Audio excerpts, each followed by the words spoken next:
Hello everyone, সকলকে স্বাগত আমার নতুন আরেকটি ওয়াল পেন্টিংয়ের ভিডিওতে। আজকে আমি করেছি একটি ময়ূরের ওয়াল পেন্টিং।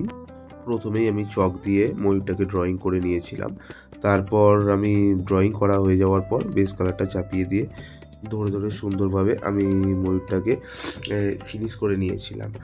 আর ময়ূরটাকে একটু ধরে না ফিনিশ করলে, কারণ ওখানে মেন সাবজেক্ট ময়ূরই ছিল, আর ময়ূরটাকে ভালোভাবে ফিনিশ করতে হতো। তারপর আকাশের উপর যে মেঘের এফেক্টটা ছিল সেটা আমি স্প্রে কালারের সাহায্যে করে নিয়েছিলাম। তারপর গাছের ডালগুলো হয়ে যাওয়ার পর তারপর আমি গাছের মধ্যে যে ফুলগুলো ছিল সেগুলো আমি আস্তে আস্তে করে শুধু কালার দিয়েই করে নিয়েছিলাম। ওগুলোর কোনো ড্রয়িং করিনি, ওগুলো ডিরেক্ট কালার দিয়েই করেছিলাম।